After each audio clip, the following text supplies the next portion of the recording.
All right, welcome everyone to our lesson 5 in the study of rational functions. Today we're going to be looking at how to add and subtract rational expressions and mostly focusing on common denominators. So let's start with that. Common denominators, as we all remember, is a very necessary component in order to add or subtract fractions. And what a common denominator is a number that must contain all factors from each of the denominators from the original problem. So in this case, 1 over 4 plus 3 over 6. If you remember, one of the things that you may have learned way back is that 4 is the same thing as 2 times 2, and 6 is the same thing as 3 times 2. You would notice that they share a common 2, but this side, the 6, needs another 2 because I need all of the factors. So if I have to multiply by 2 here, I have to multiply by 2 in the top.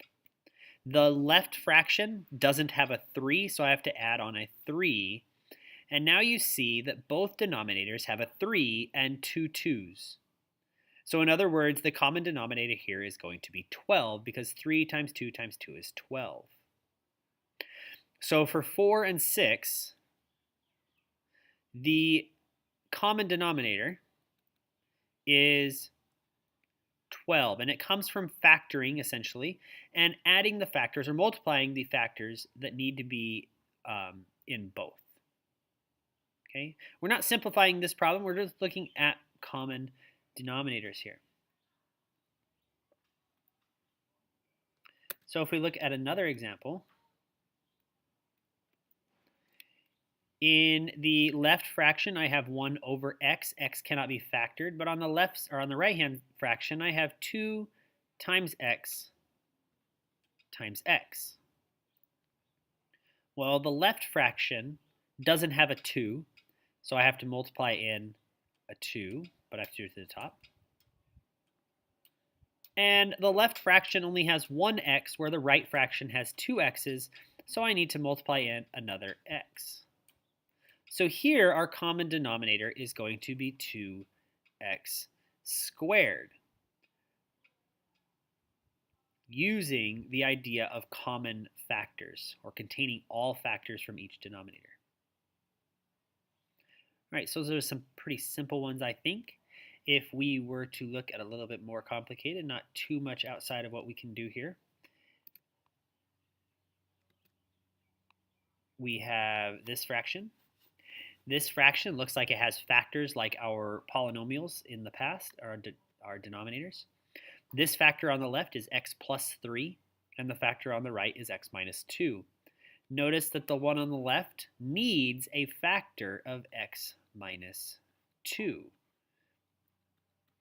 So this is really what we're trying to get into today, looking at adding bigger factors than just individual numbers. Now the fraction on the right has an x minus 2, but it needs an x plus 3, so we need to multiply in the x plus 3.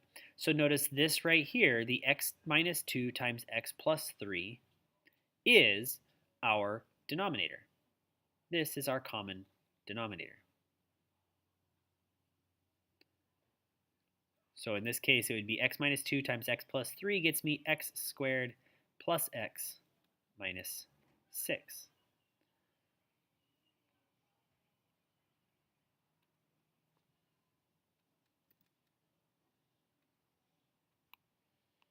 Lastly, we have one that's really going to get us into our examples on the next page on the actual simplifying.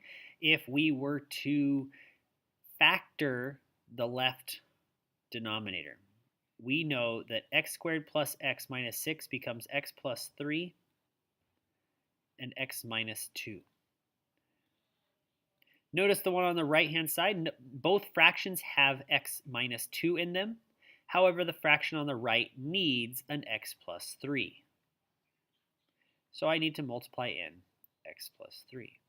And really, the next step here would just be to simplify the numerators and then add them together.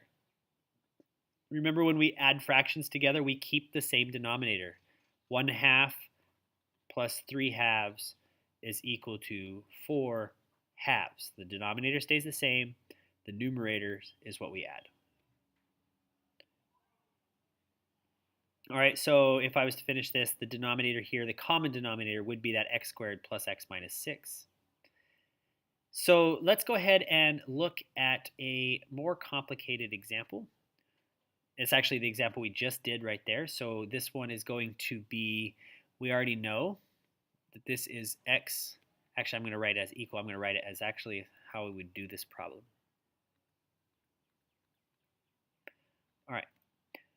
So I'm going to rewrite this in factored form. This becomes x plus 3 and x minus 2 plus 3 over x minus 2.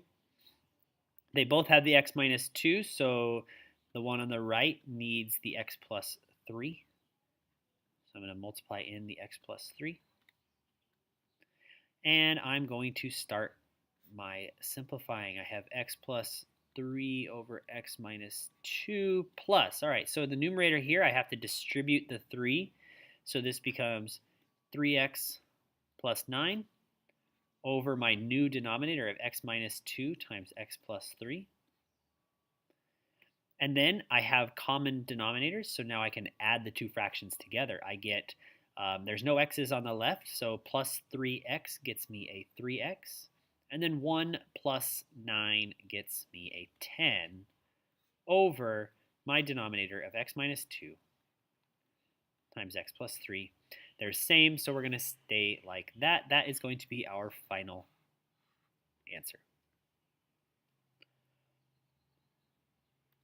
All right, one more quick example before I let you go here. We are going to look at this one. This one looks a little bit more complicated because it is. We have two things going on here that we have to factor. So my numerator here, x minus 1 over, all right, factoring this quadratic becomes x plus 6 and x minus 2 plus 3 over x plus 6 and x minus 1. Then we need to take a look at what do they have in common. They both have an x plus 6. Now, in this case, they both have something in common. They don't always have to have something in common, but this case they do. The left fraction has an x minus 2, so I need to put that into the right-hand fraction. And the right fraction has an x minus 1, so I need to add that into the left fraction. Now I have the same denominator in both sides, on both pieces, and so now I need to simplify the numerators. X minus 1 times x minus 1, you need to FOIL. This becomes x squared minus 2x plus 1 over our common denominator of x plus 6, x minus 2, x minus 1, plus, here I need to distribute. This becomes 3x minus 6 over x plus 6, x minus 2, and x minus 1. Then, since I have common denominators, we can add them together. And x squared, I don't have any extra x squared, so this becomes x squared. I have negative 2x plus 3x, which becomes positive x.